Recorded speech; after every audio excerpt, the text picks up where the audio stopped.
Hello जी, how are you well. आप सभी अच्छे होंगे। तो आप सभी का स्वागत है टैप रूट फाउंडेशन क्लासेस में। तो आज हम पढ़ने जा रहे हैं वैद्युत फ्लक्स क्या होता है। तो वैद्युत फ्लक्स वैद्युत क्षेत्र की एक प्रॉपर्टी होती है, गुण होता है।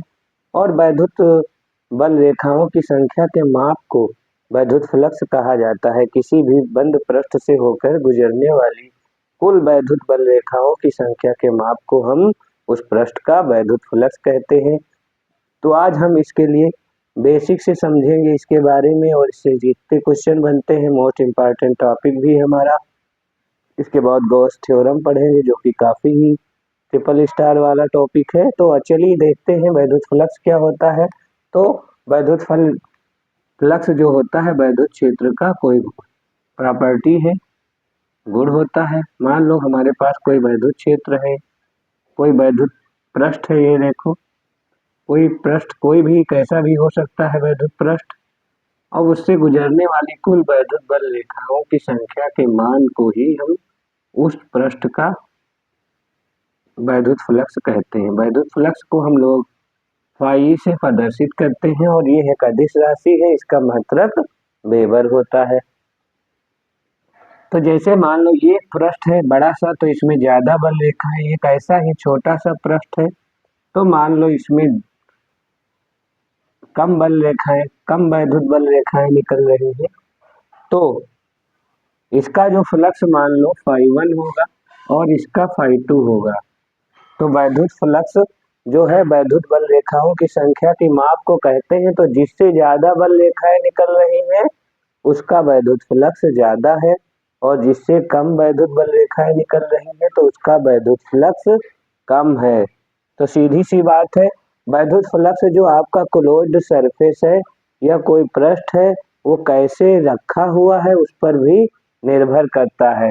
मान लो कोई वैद्युत फ्लक्स हमने कोई वैद्युत पृष्ठ हमने ऐसा बना दिया है कि जो है वैद्युत क्षेत्र के समांतर है।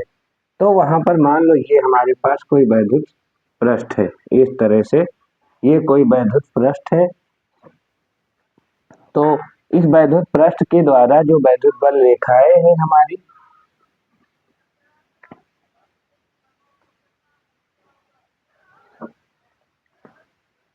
ये कोई वैद्युत पृष्ठ है, और मान लेंगे ये वैद्युत बल रेखाएं ऐसे निकल जा रही हैं, समांतर है। तो इसके लिए जो वैद्युत फ्लक्स है वो क्या हो जाएगा, जीरो हो जाएगा। क्यों जीरो हो जाएगा?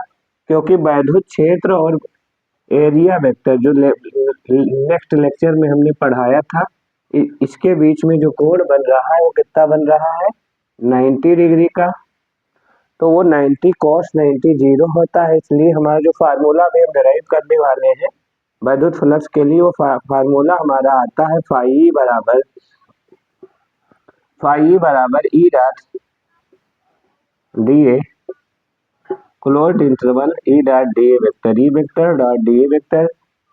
ठीक, डॉट यानी स्केलर गुणन होता है, वैद्युत क्षेत्र और क्षेत्रफल सदिश का स्केलर गुणन होता है लाइन इंटीग्रल के साथ में। और यही हमारा प्रूफ करेंगे क्यू इनक्लोड यानी उस पृष्ठ से घिरे हुए कुल आवेश का 1/ε गुना होता है। गॉस थ्योरम आगे पढ़ेंगे तो उसमें पढ़ेंगे। तो ये पहले तो हम इतना पढ़ेंगे, बाद में इस यही जो होता है वो सिग्मा सिग्मा क्यों क्या है, किसी भी बंद पृष्ठ से होकर कितने सारे आवेश घेरे हैं, एक भी हो सकता है, दो भी हो सकते हैं, जीरो भी हो सकता है। तो जीरो होगा तो वैद्युत फ्लक्स भी जीरो हो जाएगा।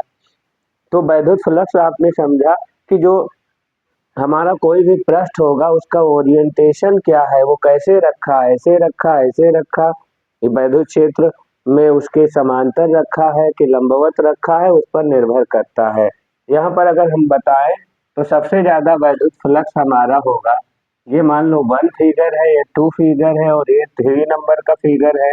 तो सबसे ज्यादा फ्लक्स 1 में होगा, और उससे कम 2 में होगा, और सबसे कम कहाँ होगा, ये φ3 मान लो तो यहाँ पर होगा। तो ये ऑर्डर हो जाएगा, सबसे ज्यादा बल रेखा है तो सबसे ज्यादा फ्लक्स, उससे कम बल रेखा है तो उससे कम फ्लक्स, और सबसे कम बल रेखा है तो सबसे कम। क्योंकि ये पृष्ठ ऐसे रखा है इस तरह से, तो ये पृष्ठ ऐसे रखा है तो इसके सब ऐसे बल रेखाएं निकल जा रहे हैं हमारी इस तरह से। तो हमको कोई भी इसके अंदर से होके बल रेखा जाती ही नहीं है। कोई और भी उदाहरण से समझ सकते हो। मान लो आपने कोई पाइप लिया है और इसे बहुत स्पीड से वाटर फ्लो करा रहे हो, यहाँ पर ऐसे वाटर फ्लो करा रहे हो, तो अगर कोई भी पृष्ठ हम लोग इसमें ऐसा बना दे, इसके सामने अगर मान लो कोई ऐसा पृष्ठ बना दे और नीचे बाल्टी रख दे, ठीक, तो नीचे बाल्टी रख देंगे तो बाल्टी जो होगी उसमें जब इसमें पानी लड़ेगा तो क्या होगा, पानी लड़के नीचे आएगा, बाल्टी भरेगी, आपकी बकेट क्या होगी, भरेगी। तो अगर उसके सरफेस उसके सीधे ऐसे पानी ऐसे ही मान लो पाइप है, पाइप में पानी आ रहा है, ऐसे ऐसे पृष्ठ सामने रख देंगे और इसे नीचे रास्ता बना दिया, उसमें पानी जा रहा है तो सब जितना ज्यादा इसमें ऐसे लड़ेगा पानी तो नीचे आएगा और बाल्टी भरेगी, यानी वो फ्लक्स। और ऐसे रख देंगे, अगर इसी को हम लोग ऐसे रख दें तो क्या होगा, पानी इधर या इधर से बाहर चला जाएगा, बाल्टी नहीं भरेगी। तो ओरिएंटेशन उसी अनुसार आपका फ्लक्स होता है कि उसका ओरिएंटेशन क्या है, यानी वो पृष्ठ हम लोग वैद्युत क्षेत्र में कैसे रखे हैं, किस दिशा में रखे हैं, उस पर भी निर्भर करता है। तो चलिए आगे देखते हैं। ये बेसिक था हमारा इसका। और पहला वाला लेक्चर जो एरिया वेक्टर वगैरह का है वो भी काफी बेसिक था, वो जरूर देखिए अगर आपको सही से समझना है तो। एरिया वेक्टर वहां पर डायरेक्शन वगैरह हम बताए हैं कि एरिया वेक्टर का डायरेक्शन कैसे लेते हैं और सारी चीजें बताए हैं। तो अब हम लोग यहाँ पर इसकी डिफिनीशन वैद्युत फ्लक्स की जो परिभाषा होती है वो क्या होती है उसको समझेंगे। तो लिखेंगे किसी हैशटैग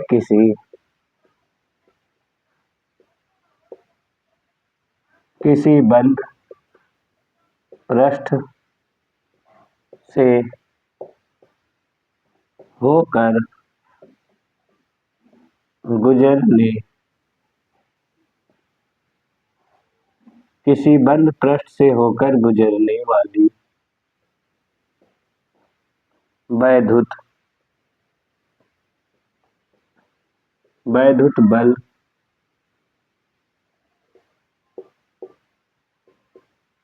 रेखाओं की संख्या के माप को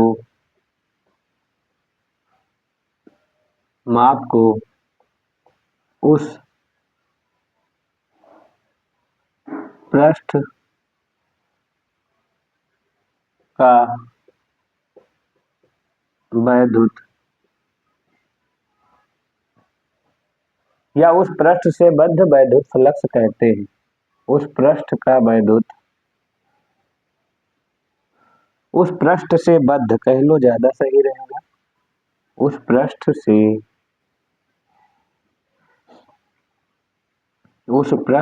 बद्ध वैद्युत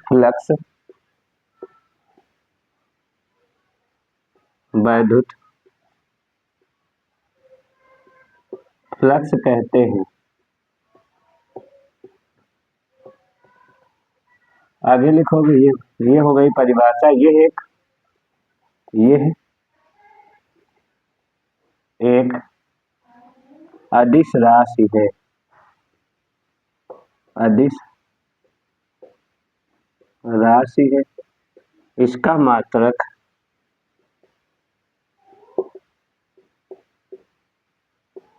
वेबर होता है, वेबर होता है। और भी मात्रा कभी बताएंगे, इसकी विमा भी बताएंगे। मान लो हमारा कोई ये पृष्ठ है इस तरह से और वैद्युत बल रेखाएं जो है इस तरह चीरती हुई जा रही है इसको, और इसका एरिया वेक्टर मान लो यहाँ पर इस तरह से लिए जो कोण बना रहा है थीटा,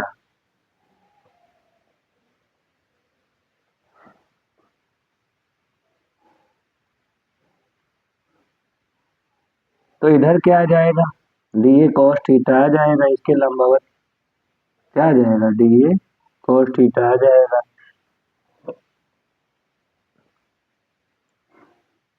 तो इस तरह से हमारा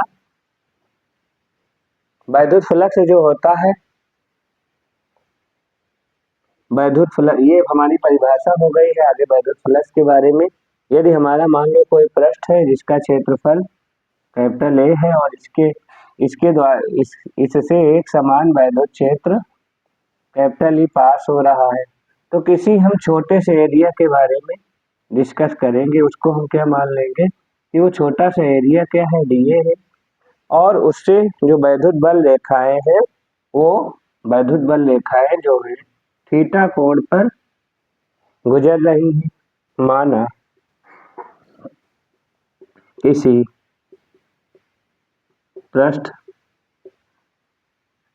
पृष्ठ का लघु क्षेत्रफल, बहुत छोटा सा क्षेत्रफल, लघु क्षेत्रफल से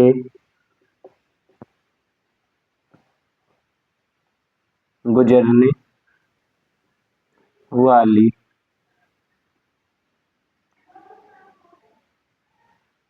लघु क्षेत्रफल से गुजरने वाली एक समान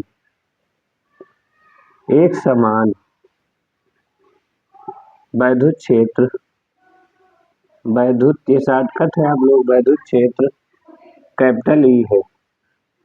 तो वैद्युत क्षेत्र कैपिटल ई वेक्टर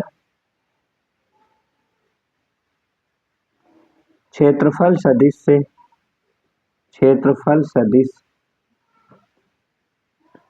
से थीटा कोण बना रहा है, ये सब अपने आप से ही लिख लेना, बना रहा है। तो अकॉर्डिंग टू डेफिनेशन जो वैद्युत फ्लक्स हमारा होता है, ये पहले से फाई बराबर होता है closed integral of E vector dot D A vector, छोटा सा लघु अवयव, ये होता है हमारा formula, A vector dot D A vector. तो क्षेत्रफल और एरिया वेक्टर के बीच का कोण आ जाता है अगर हम डॉट हटाते हैं। तो अगर डॉट हम लोग हटाएंगे तो इसको हम ऐसे भी लिख सकते हैं, क्लोज्ड इंटीग्रल, ये तो हमारा कांस्टेंट है तो ये आ जाएगा बाहर, और अगर हमारा कोई कोण है उसके बीच में तो हमारा cos थीटा आ जाता है, डीए का क्षेत्रफल क्या हो जाता है, तो हमारा ये आ जाता है, डीए का कुल क्षेत्रफल ए हो जाएगा और बीच का कोण थीटा आ जाएगा। तो इस ये पूरा अगर वैद्युत फ्लक्स हमें निकालना है तो इंटीग्रेशन में डीए का जो इंटीग्रेशन हमारा होता है, डीए वेक्टर का जो इंटीग्रेशन होगा तो क्या पूरा क्षेत्रफल आ जाएगा भाई, छोटे से क्षेत्रफल का इंटीग्रेशन जब करोगे तो पूरा क्षेत्रफल आ जाएगा, और इसके बीच का थीटा क्या है, cos थीटा एंगल है, अगर डॉट जाएगा तो cos आ जाएगा बस। तो ये फार्मूला आप छोटी सी एरिया वेक्टर के लिए आप निकाल सकते हैं, छोटे से लघु अवयव के क्षेत्रफल के लिए छोटा सा फार्मूला ये लगेगा आपका, और उसको जब इंटीग्रेट कर दोगे तो हमारा आ जाएगा ये फार्मूला। अब इसमें कुछ विशेष स्थितियां भी है, उसको अभी हम लोग देखते हैं कि उसकी विशेष स्थितियां, स्पेशल कंडीशंस क्या हैं, इसको आप लिख लीजिए, तो आगे हम बढ़ते हैं उसके बारे में समझते हैं। तो इसको आप लोग लिख लीजिए फटाफट, तो वो स्पेशल कंडीशंस हम देखते हैं।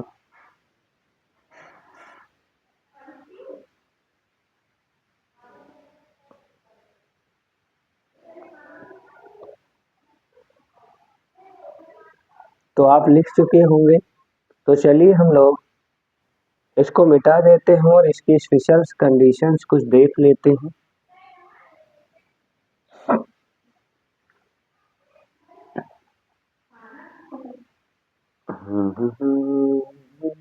तो आप लोग यहाँ पर देखिए कि special conditions for this.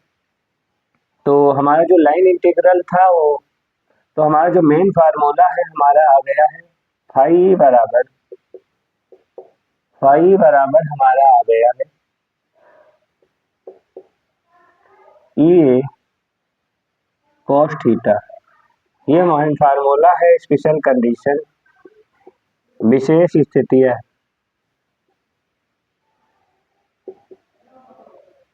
Special condition में पहली कंडीशन ये है कि यदि यदि थीटा बराबर हमारा 0 डिग्री है तो, थीटा बराबर 0 डिग्री है तो हमारा फ्लक्स होगा ई ए कॉस 0, चूंकि कॉस 0 बराबर 1 होता है, सभी लोग जानते हैं। तो कॉस 0 डिग्री बराबर क्या होता है 1। तो जैसे ही 1 आप रखोगे तो हमारा जो वैद्युत फ्लक्स होगा ये आ जाएगा।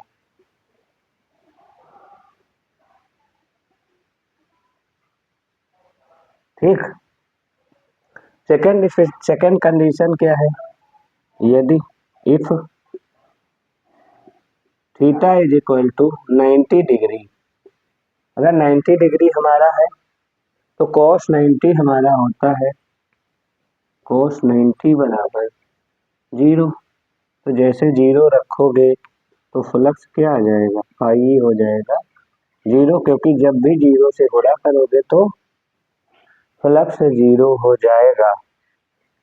तीसरी भी कंडीशन एक होती है, तीसरी कंडीशन ये है कि अगर 180 हो जाए, तो तीसरी कंडीशन ये है इफ, यानी यदि फाई ई बराबर 180,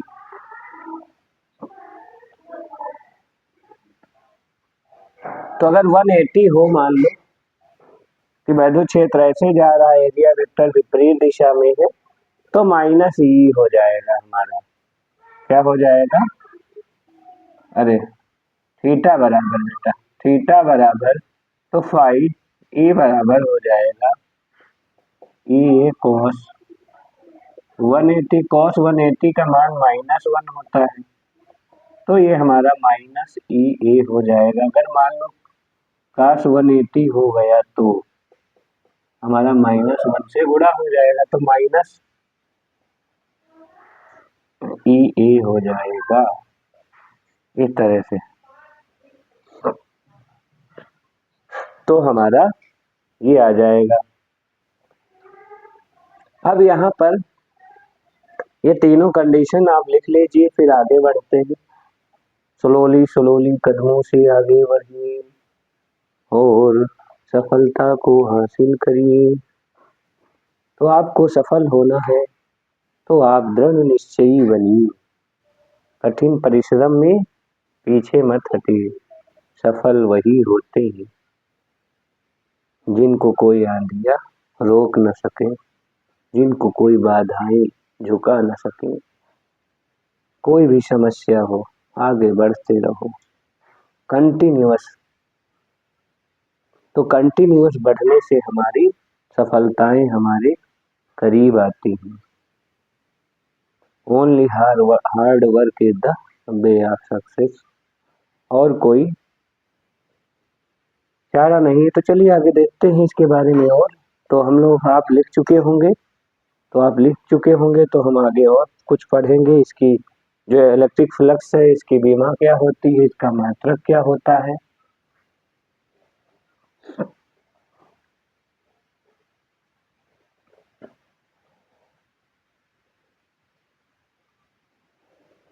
तो हमारा जो वैद्युत फ्लक्स है उसकी बीमा देखेंगे, हेडिंग वैद्युत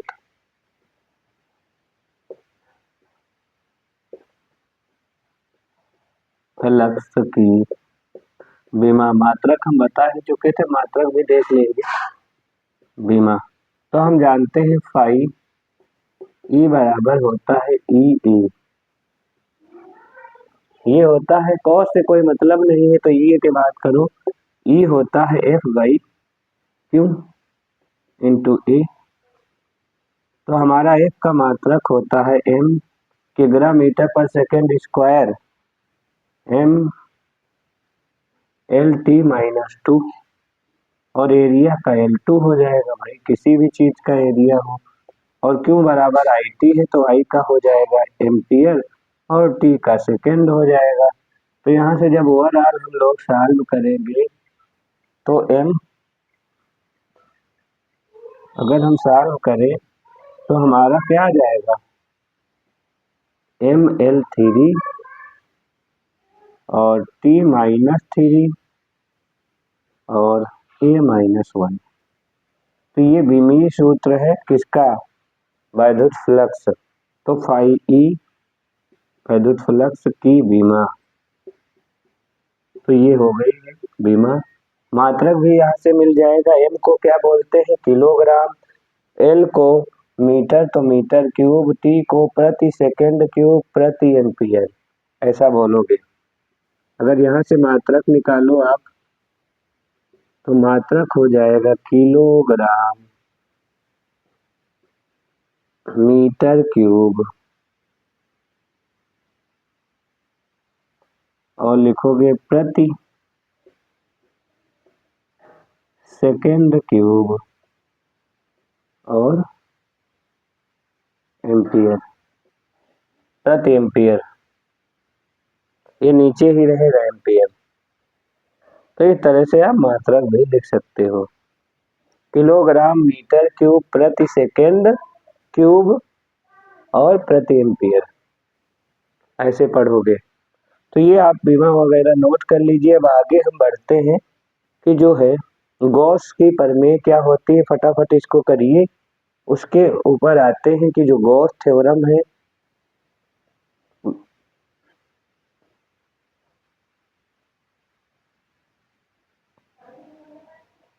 तो सभी लोग लिख चुके होंगे। तो चलिए मिटाते हैं, फटाफट आगे बढ़ते हैं और करते हैं गॉस थ्योरम, गॉस की प्रमेय। तो हो गई वैद्युत, ये हमारी वैद्युत फ्लक्स हो गई है समाप्त। अब हम लोग लिखने जा रहे हैं गॉस थ्योरम। तो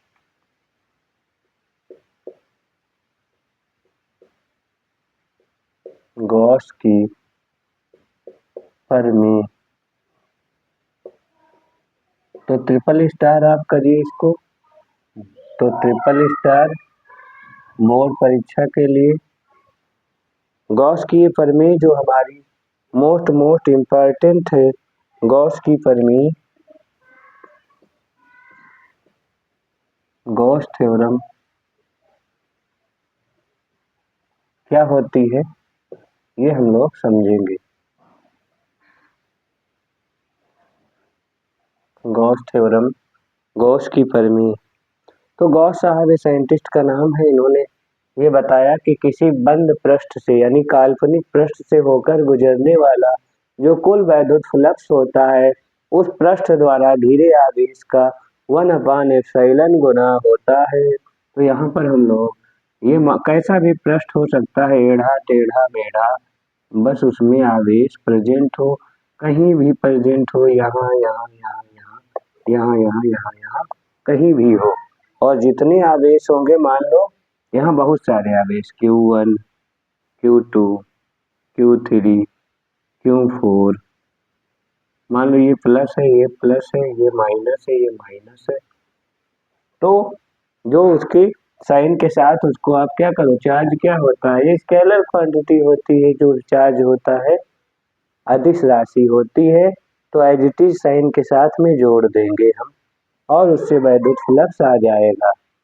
तो कोई भी गॉसियन सरफेस यहाँ लेना है गॉस थ्योरम ने, तो में ये आप याद रखिए कि कोई भी हमको हमेशा एक गॉसियन पृष्ठ लेनी है। तो उस गॉसियन पृष्ठ को लेने के लिए हम लोग हमेशा ये करेंगे कि गॉस थ्योरम में हम लोग यहाँ पर पहले परिभाषा लिख लेते हैं। किसी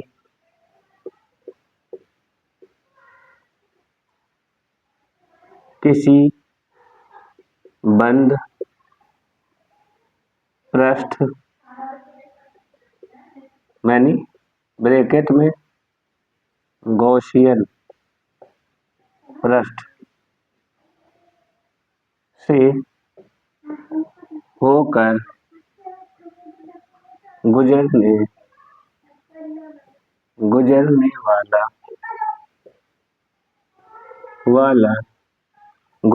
वाला वैद्युत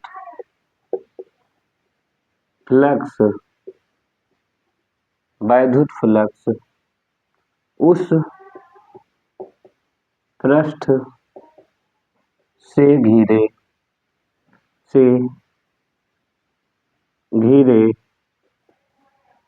कुल आवेश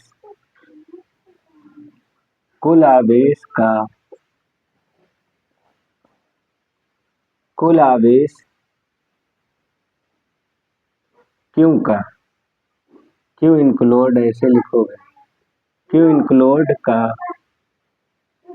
1/ε गुना होता है।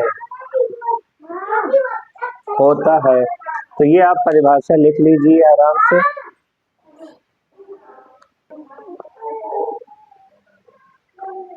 तो एप्सिलॉन गुना होता है। तो ये किसी बंद पृष्ठ यानी गॉसियन पृष्ठ से होकर गुजरने वाला कुल वैद्युत फ्लक्स उस पृष्ठ से घिरे हुए कुल आवेश का 1/ε गुना होता है। तो ये आप लोग याद रख लीजिए, यानी जो फाई हो अकॉर्डिंग टू डिफिनीशन परिभाषा के अनुसार फाई जो होता है सिग्मा क्यू अपान एप्सिलॉन 0 होता है। अब सिग्मा क्यू मतलब उस बंद पृष्ठ से जितने भी आवेश घिरे होंगे उसको विद साइन लेना होगा। Q1 पॉजिटिव है तो पॉजिटिव लो, Q2 पॉजिटिव है पॉजिटिव लो, Q3 नेगेटिव है तो नेगेटिव लो, Q4 तो सिग्मा का ये अर्थ होता है। तो ये सिग्मा का हमारा अर्थ होता है। अब जितने भी आवेश होंगे सबको विद साइन ऐड कर लेना है। तो ये हमारा गॉस थ्योरम होती है, क्यू इंक्लोड अपान में एप्सिलॉन 0। तो चलिए आगे हम देखते हैं, इसका प्रूफ देखने वाले हैं और इसके प्रूफ को हम लोग करेंगे अभी। तो इतना नोट कर लीजिए। अब इसके प्रूफ पर हम आते हैं। अब ये जो गॉसियन पृष्ठ होते हैं इसके कुछ शेप्स और साइज होते हैं। हमारा गोलाकार भी हो सकता है, हमारा बेलनाकार भी होता है, घनाकार भी होता है। तो गॉस पृष्ठ हमारे कई प्रकार के होते हैं। बस याद रखिए कि गॉसियन जो पृष्ठ होता है उसके अंदर आवेश होना चाहिए। गॉसियन पृष्ठ इसीलिए हम लोग खींचते ही हैं कि हम ये पहचान कर सकें कि वो आवेश कहाँ पर है, अंदर है कि पृष्ठ पर है कि बाहर है। तो इसीलिए हम लोग उस आवेश की पहचान को समझने के लिए हम एक काल्पनिक यानी इमेजिनरी पृष्ठ को ये खींचते हैं पता लगाने के लिए कि वो जो पर्टिकुलर चार्ज है वो एक लाई कहाँ कर रहा है। अंदर होगा तो वैद्युत फ्लक्स मिलेगा, बाहर होगा तो वैद्युत फ्लक्स नहीं मिलेगा। या नहीं कह सकते, वैद्युत फ्लक्स होता है किसी बाहर जो कोई भी आवेश हमारा है, मान लो यहाँ पर है, ये हमारा कोई पृष्ठ है और यहाँ बाहर कोई आवेश है। तो उसके अगर किसी आंशिक भाग से हम कहें कि वैद्युत फ्लक्स होगा कि नहीं, तो आंशिक भाग के कारण, मान लो इस पृष्ठ के इतने भाग के कारण कोई पूछे हमसे कि वैद्युत फ्लक्स है कि नहीं, तो बिल्कुल है, इंटर कर रहा है वैद्युत फ्लक्स। मान लो ये 3 बल रेखाएं जा रही हैं ऐसे इस आंशिक भाग से, आंशिक मतलब थोड़े से भाग से अगर कोई बल रेखाएं जा रही हैं तो वैद्युत फ्लक्स ऑब्वियसली होगा, बिल्कुल होगा। जितना वैद्युत फ्लक्स इंटर कर रहा है, अगर वैद्युत बल रेखाएं इंटर कर रही हैं तो वैद्युत फ्लक्स नेगेटिव होगा, और वैद्युत बल रेखाएं आउट हो रही, बाहर जा रही हैं तो वैद्युत फ्लक्स पॉजिटिव होगा। तो आप देख ही रहे हो, अगर 3 वैद्युत बल रेखाएं इंटर करी हैं तो 3 ही वैद्युत बल रेखाएं इस वाले आंशिक भाग से क्या की, बाहर निकली है। तो हमारा मान लेते हैं इस वाले पोर्शन से, इस छोटे से पोर्शन से हमारा जो वैद्युत बल रेखाएं हैं,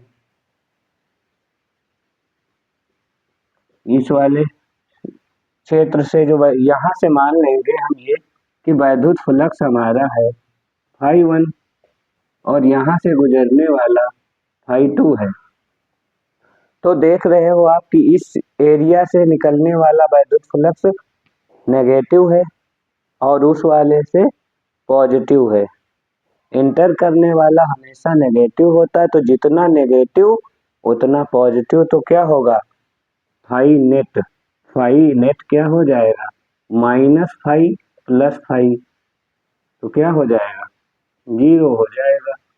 मान लेते हैं कि फाई है, इंटर करने वाला -φ इंटर करने वाला है, तो जितनी बल रेखाएं इंटर कर रही हैं उतनी ही बल रेखाएं आउट भी हो रही हैं, उतनी ही इलेक्ट्रिक फील्ड लाइन बाहर निकल रही है। तो इसलिए फ्लक्स इंटर करने वाला नेगेटिव और बाहर निकलने वाला पॉजिटिव होता है। इसलिए हमारा याद रखिए कि कोई भी बाहर आवेश है तो उसके कारण भी फ्लक्स है, लेकिन आंशिक भाग के कारण, और कुल होल के कारण शून्य होता है।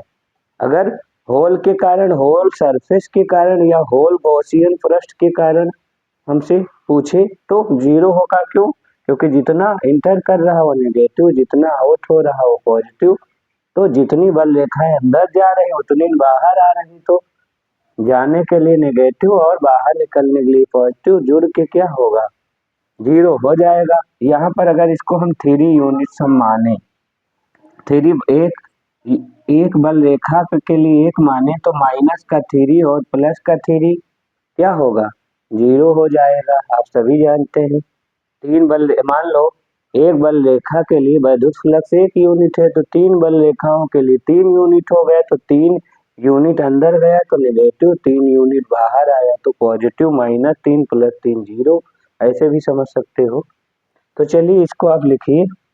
ये हमारी गॉसियन पृष्ठ की कुछ कंडीशंस थी, और गॉसियन पृष्ठ के अंतर्गत अगर मान लो कोई भी पृष्ठ, कोई भी आवेश कहीं पर भी रखा हो उससे कोई निर्भरता नहीं है हमारी, फ्लक्स 1/Q/ε 0 ही होगा हमेशा, कहीं भी, बस उससे घिरा होना चाहिए। मान लो यहाँ पर पॉइंट ए है, यहाँ पर पॉइंट बी है, यहाँ पर पॉइंट सी है, तो चाहे पॉइंट ए पर हो, चाहे पॉइंट बी पर हो, चाहे पॉइंट सी पर आवेश हो, हमारा फाई हमेशा हमेशा Q सिग्मा/ε 0 ही होगा। Q इंक्लोड भी कहते हो, कुछ लोग ऐसे भी लिखते हैं, तो उससे कोई दिक्कत नहीं। Q इंक्लोड का भी मतलब सिग्मा ही होता है, तो इस तरह से भी आप लिख सकते हो हमेशा एक, यानी आवेश अंदर होना चाहिए, बस कहाँ पर है उससे निर्भर नहीं करता है। फाई ए के कारण भी फ्लक्स उतने होगा, फाई बी के कारण भी उतने, अगर बी पर है तब भी उतने होगा, और सी पर आवेश है तब भी उतने होगा। अगर क्यों आवेश को बारी बारी से ए बी सी पर रखें तो हमारा तीनों के कारण जो फ्लक्स होगा वो उतने रहेगा, उस पर निर्भर नहीं करता कि वो आवेश कहाँ रखा है, बस वो अंदर होना चाहिए पृष्ठ के, बंद पृष्ठ के, इमेजिनरी पृष्ठ होता है। तो आगे चलिए हम इसके बारे में और समझते हैं थोड़ा सा।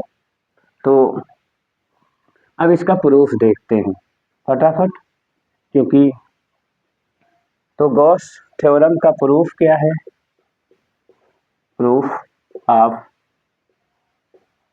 Gauss theorem.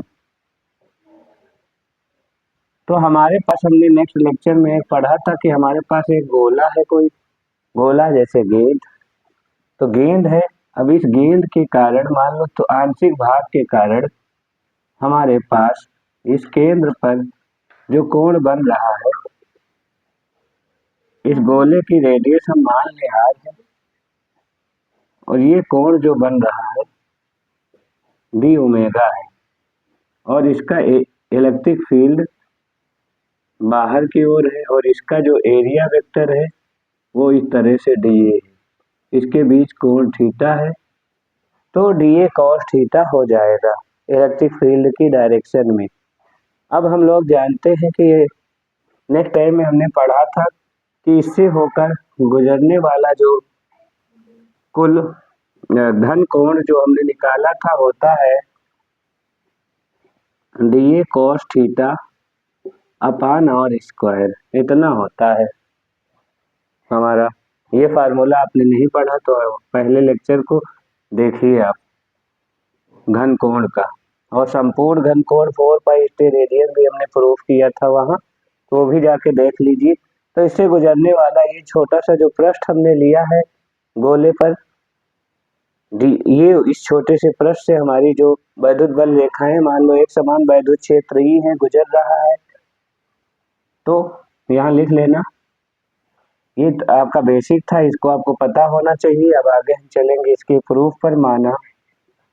माना एक समान वैद्युत क्षेत्र ई में किसी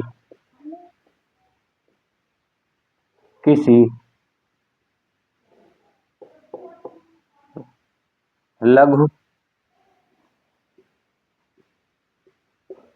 क्षेत्रफल डी ए वेक्टर से होकर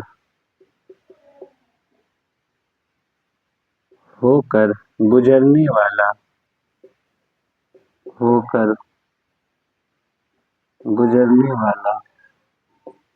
कुल वैद्युत फ्लक्स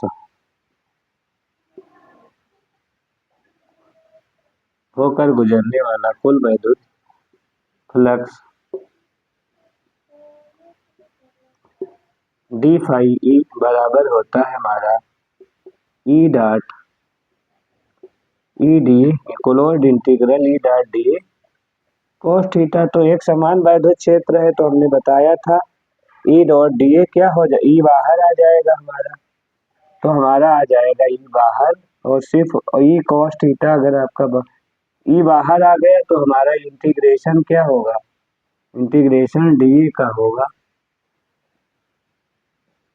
अभी इंटीग्रेशन डी का होगा तो आप जानते ही हो इसके लिए हमारा जो मान होता है हम यहाँ पर रख लेंगे। बिंदु आवेश के कारण वैद्युत क्षेत्र की तीव्रता का फार्मूला हम लोग जानते हैं, उसको लेंगे रख। तो यहाँ पर हमारा क्या आ जाएगा 1/4 पाई एप्सिलॉन 0, तो ये आ जाएगा 1/4 पाई एप्सिलॉन 0 क्यों अपान आर स्क्वायर, और फिर closed integration D A cos theta. इस आर स्क्वायर को, आर को अंदर ले जाओ, इस आर को अगर आप अंदर ले जाओगे तो हमारा क्या आ जाएगा क्यों अपान 4 पाई एप्सिलॉन 0, और इसको हम लिख सकते हैं D A cos theta upon R square. इसको हम लोग क्या लिख सकते हैं, ये देखो डी ओमेगा, तो आप देख लिए हैं, इसको लिख लेंगे डी ओमेगा। तो समीकरण 1 से जैसे ही हम डी ओमेगा लिखेंगे बस हमारा प्रूफ हो जाएगा। तो इसको जरा फटाफट नोट करिए, और ये प्रूफ ही हो गया है मान के चलो। अब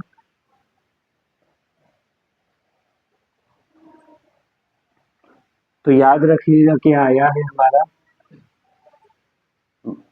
इलेक्ट्रिक फील्ड के लिए E बराबर 1/4 पाई एप्सिलॉन 0 क्यों अपान समथिंग रख लिए हैं। तो हमने क्या किया, दोनों साइड में जैसे ही डी फाई है इधर, और इधर क्या आ गया है हमारा क्लोज्ड इंटीग्रेशन, और बाहर क्या था क्यों अपान 4 पाई एप्सिलॉन 0।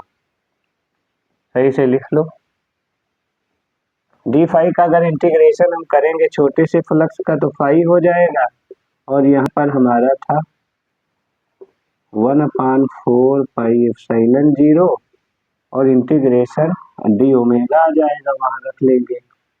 तो डी ओमेगा का जब इंटीग्रेशन आप करोगे तो क्या आएगा, डी ओमेगा के लिए ओमेगा आएगा। ओमेगा का कोड संपूर्ण घन के लिए जो कोड होता है, किसी संपूर्ण पृष्ठ के लिए उसके केंद्र पर जो कोण होता है हमारा 4 पाई होता है। यहाँ पर क्यों भूल ही गए हम, क्यों भी लिख लो भाई, तो क्यों ये हो जाएगा, तो यहाँ 4 पाई से 4 पाई कट जाएगा, तो आप देखेंगे क्यों अपान एप्सिलॉन 0 आ जाएगा। छोटे से पृष्ठ के लिए हमारा डी फाई था, तो जब हम इधर इंटीग्रेट करेंगे राइट हैंड साइड में, तो लेफ्ट हैंड साइड में भी इंटीग्रेट करेंगे तो डी फाई फाई हो जाएगा। तो ये हमारा प्रूफ हो गया, हमारी गॉस थ्योरम जो है प्रूफ हो गई है। तो ये हमारी गॉस थ्योरम की उत्पत्ति थी। गॉस थ्योरम में कुछ कंडीशंस हैं, वो चीज़ें आप याद रख लीजिएगा, याद रखिएगा कि गॉस थ्योरम्स की जो कंडीशंस हैं, इसके लिए कोई भी जो पृष्ठ होता है, हमेशा कोई आवेश जो होता है वो सिमेट्रिक होना चाहिए। जो भी हम गॉसियन पृष्ठ लेंगे, उस गॉसियन पृष्ठ को हम हमेशा ऐसा लेंगे कि वो हमारा, जैसे ये मान लो वायर है, तो ये हम सिलिंड्रिकल भी ले सकते हैं, और क्या ले सकते हैं, यहाँ पर सिलिंड्रिकल हो सकता है। अगर मान लो कोई पॉइंट चार्ज है तो हम ऐसे गोलाकार ले सकते हैं। डिफरेंट डिफरेंट टाइप के हम लोग लेते हैं। इलेक्ट्रिक फील्ड में आपने देखा था ना, वहाँ पर, यहाँ पर देखो ऐसे एक लिए थे, ये भी सिलिंड्रिकल लिए थे। जब हम लोग किसी थिन शीट के लिए हमने डेरिवेशन किया था, तो ऐसा लेते हैं कि जो दूरी हो वो उस, जैसे मान लो यहाँ बेस रखा है, तो ये डिस्टेंस, ये डिस्टेंस, ये डिस्टेंस सब रेडियस ही होगी, तो हर जगह से ये सिमेट्री होगी। इस तार के लिए ये भी तो रेडियस है, इधर भी रेडियस है हर जगह, तो यहाँ से इस तार से इस पृष्ठ पर हम कहीं भी चलेंगे, मूव करेंगे, तो हमारी डिस्टेंस वेरी नहीं करेगी। इसलिए ऐसा पृष्ठ हम लेते हैं कि वो यहाँ पर हम इलेक्ट्रिक फील्ड फाइंड आउट करना चाह रहे हैं या फिर निकालना चाह रहे हैं, वहाँ पर क्या होना चाहिए, सिमेट्री होनी चाहिए, तो हमारा इजीली निकल जाता है। तो आशा करते हैं वीडियो आपको बहुत मोटिवेट करेगा और अपने लक्ष्य को प्राप्त करने के लिए मदद करेगा। Thanks for watching. फिर मिलते हैं किसी अच्छे वीडियो के साथ।